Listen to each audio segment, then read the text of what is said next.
Hi, and welcome to The Lowest Crime, the podcast where we dive into some of the most perplexing and controversial cases from the Netherlands. I'm Eline, and today we'll be discussing the tragic and mysterious death of 13-year-old Anass Aouragh, whose case has left many unanswered questions. This is a story of heartbreak, doubt, and a deep desire for answers. Before we begin, please be aware that today's episode discusses the death of a minor, potential foul play, and suicide. I also want to note that this is another case with a lot of loose ends, and although not technically considered a cold case, there are many questions left unanswered. And lastly, I'd like to remind you that I'm just an amateur podcast creator, and while I always try my very best to bring you all the known facts, there's always a chance of me making a mistake. So without further ado, let's get into the case of Anass Aouragh.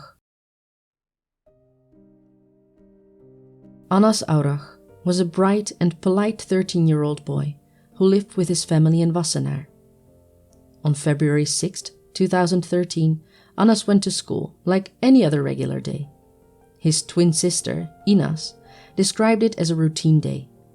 After returning from school, the family had lunch together, after which Anass still had a small task to complete for her flyer delivery route, and left to complete it, a side job that both Anass and Anass did in their free time. Meanwhile, Anass and his mother went to the local shopping center to buy him a jacket.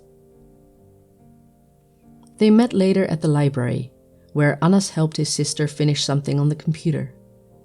Afterward, Anass left to finish delivering flyers to one last street, before meeting back at the library, or if Anass and her mother had already finished there, they would meet each other back at their home. Either way, he was expected to be back by 5:30 p.m.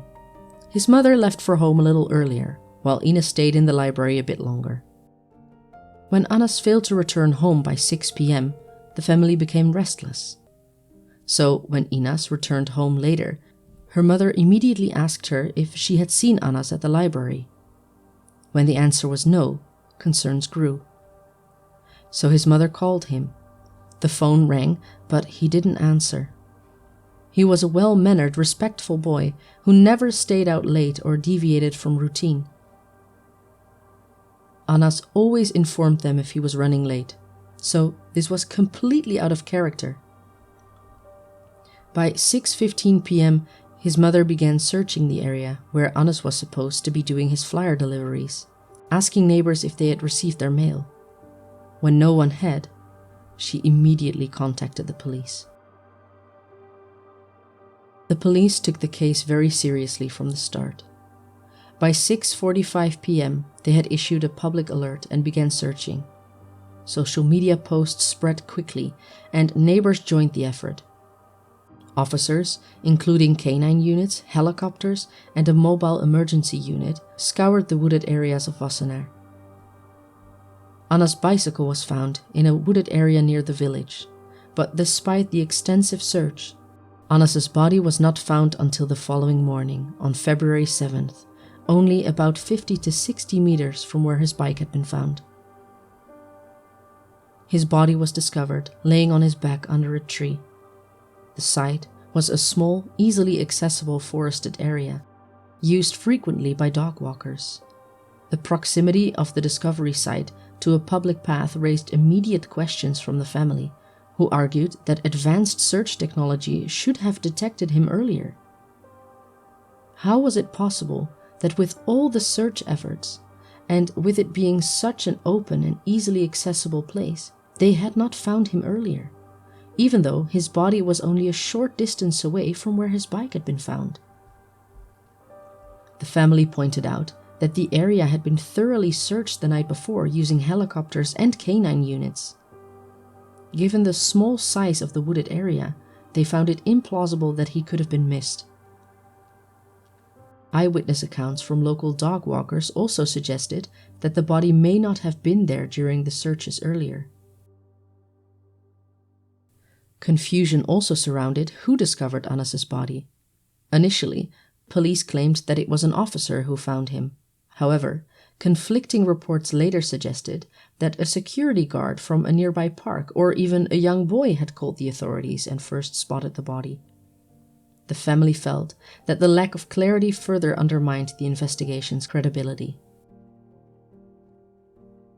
The authorities were quick to rule Anass's death a suicide, but the family reported seeing signs of physical trauma on Anass's body that they believed were inconsistent with suicide.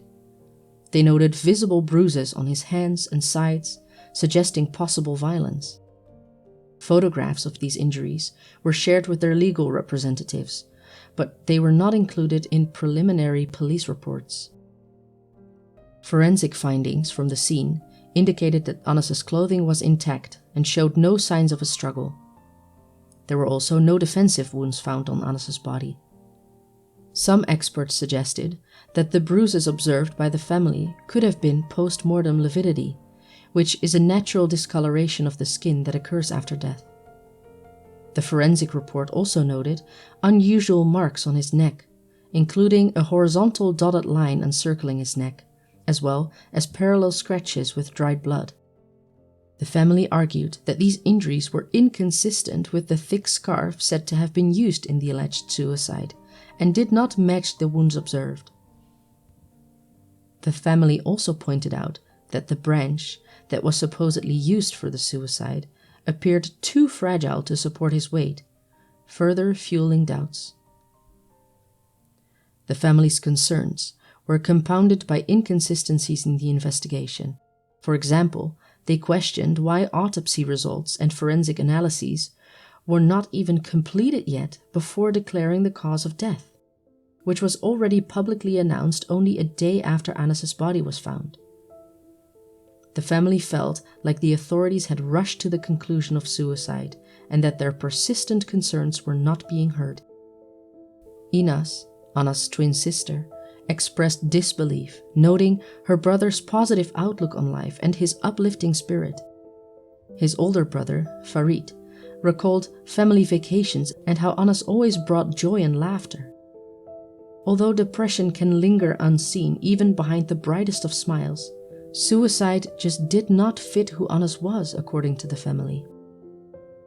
Some speculated that bullying might have played a role in Anass's death.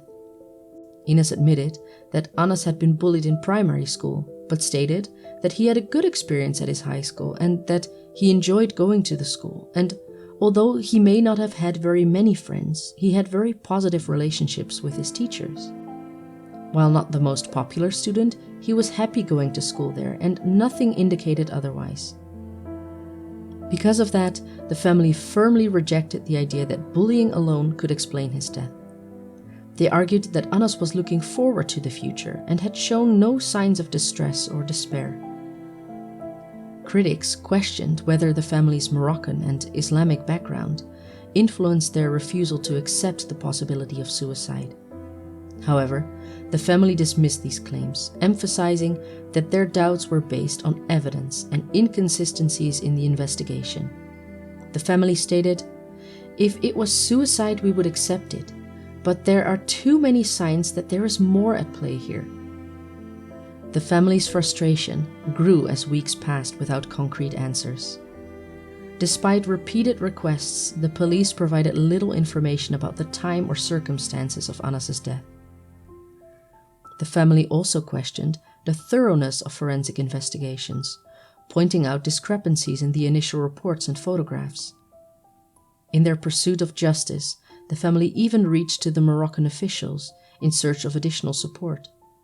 Anass held dual citizenship, which they hoped would prompt further investigation. The family emphasized their right to receive clear answers. Whether the case was a suicide or a homicide, they deserved transparency to find closure. Without clear and consistent answers, the grief and uncertainty remained overwhelming. Justice authorities conducted a months-long investigation into Anass's death, but the conclusion stayed the same. Anass had taken his own life following severe bullying at school. However, it is not just Anass's family that did not accept this conclusion. A demonstration was held in The Hague, where supporters called for the investigation to be reopened. And now, Years later, the family still fights for answers. Although the official report is clear, saying that there is no doubt in their mind that this is a suicide, the family cannot let it go, and with them many others. The tragic death of Anass Aouragh remains shrouded in doubts and controversy. For his family, the fight for answers continues as they challenge official conclusions and seek to uncover the truth. Whether Anass's death was the result of suicide or something more sinister, the family deserves clear and conclusive answers. I can honestly say that I am not sure what to believe. This could just be a family that in their immense grief does not want to give up on their son, or it could be that officials reach their conclusion immaturely. At the very least, I do not assume that the officials have done anything out of bad intent. For now, I'll stick with the saying, never attribute to malice that which is adequately explained by incompetence. And with that dissatisfactory conclusion, we end this episode. I would love to hear your opinions on what you think happened. If you or anyone in your surrounding is struggling with depression or thoughts of suicide, you can contact 113 Suicide Prevention at 113.nl or by calling 0800 0113 for free confidential support in the Netherlands. In the United States, you can call or text the Suicide and Crisis Lifeline at 988 for 24/7 confidential assistance. If you appreciated this episode, feel free to give it a like or subscribe to this podcast. You can find any images related to the case on the Lowest Crime Instagram account. Thank you all so much for listening, and I look forward to seeing you in the next one.